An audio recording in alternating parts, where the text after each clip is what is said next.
All right. Good afternoon, everyone. How is everybody? Terrific. Great. Gonna look at some indulgences. Use some of those vices this weekend. Yeah. Oh yeah. I am not, and I don't. If you get mine, or if we find out what mine is, it's just I don't know. Seriously. Yeah, she can stick with Brad. All right.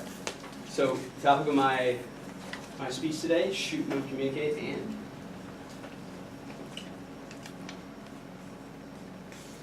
Right.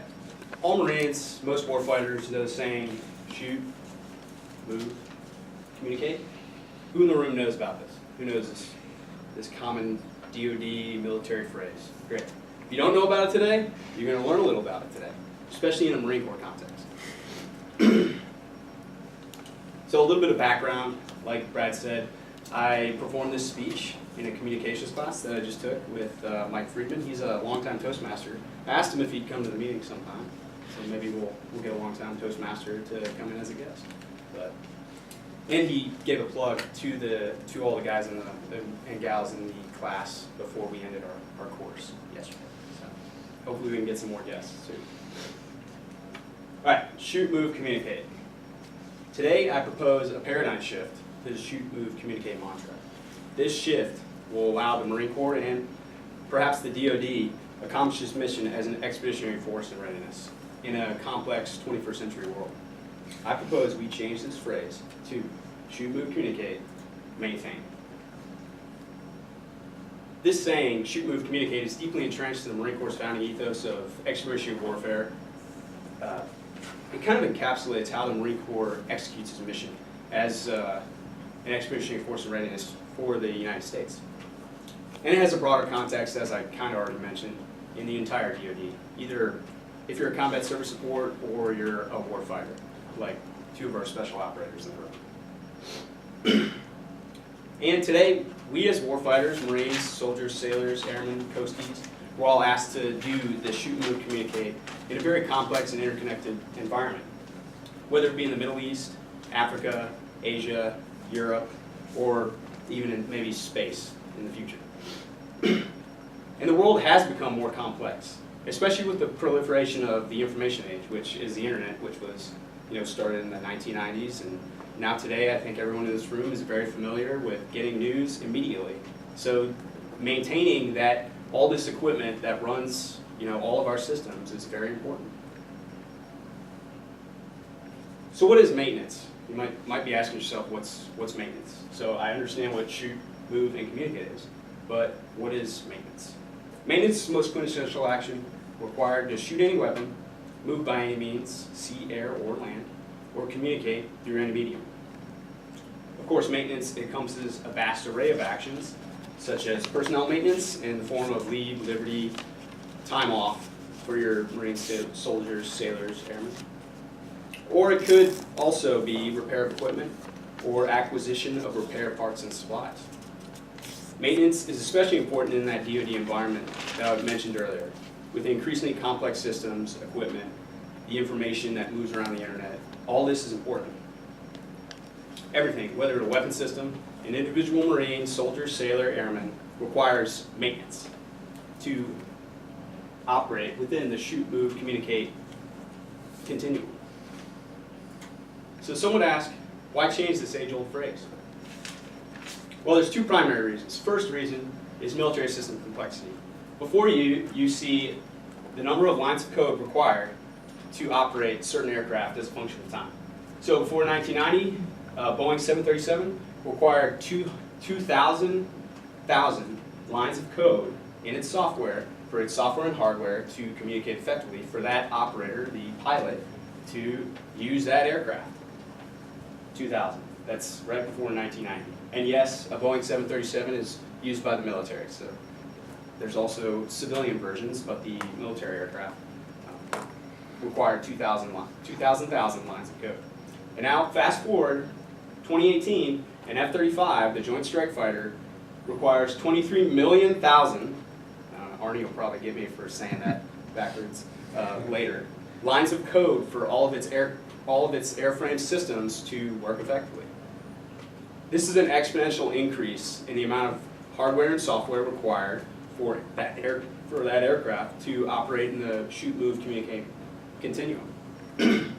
Of course, this leads to an increase in maintenance requirements for that aircraft. The second reason I think we need to change the shoot, move, communicate mantra is equipment abundance. So in 1993, a Marine Infantry Battalion, which is the guys you see in the commercials doing all the cool Marine stuff, the actual Marines getting out there. In 1993, right after the Gulf War, they had 3,250 major end items. That's rifles, vehicles, Humvees, trucks, and radios. In 2018, that same infantry battalion, doing essentially the same thing, had 8,450 major end items, cost a total of $74 million. That's a 38% increase in the amount of equipment one infantry battalion has. So with all that extra equipment, do you think we need to maintain that equipment so we can shoot, move, and communicate effectively? Yes, we definitely need more maintenance to ensure that we can do that in a very complex world. So in summary, the age-old mantra, shoot, move, communicate, is in need of an update. With an increasingly complex operating environment, with our increase in software systems, hardware systems, and the information age, and our equipment abundance increasing over the last 20, 30 years, I challenge all commanders, all warfighters, anyone in the DoD, even if you know someone that works at the DoD, say, hey, have you ever heard the phrase shoot, move, communicate, maintain?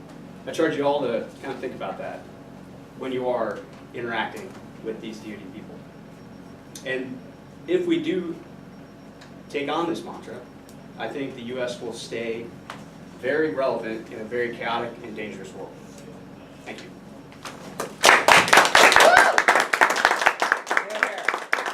Good afternoon, everyone. Fellow Toastmaster, man Toastmaster, and today I will evaluate Brandon, who, as you can see, he performs a good job during his presentations. One point that I really liked from your speech was the uses of PowerPoint. Like, I prefer to see simple slides, and you perform this excellent. And when you put your graph to transmit the message that coding has increased over time, it was excellent. As one of my professors in communication class told, it's better to use simple graph to transmit the message. I like how you start your meeting, your presentation with a humor. You were smiling at the beginning, which is a good point that everyone should start with that. One thing that I can see I noticed some trouble during your speech was that maybe Monique would tell you at the end of the meeting, the presentation, some slick marks during your presentation. But I think you will overcome this in the following speeches. Your following speeches. I also like how the audience awareness, because as you can see, all Toastmaster members are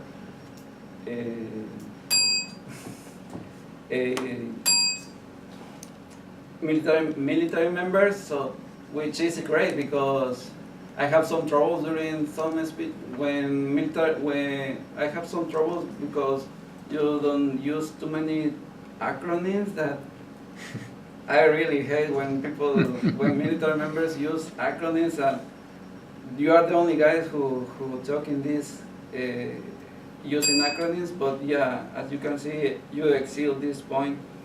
One thing that you might want to work is on the notes.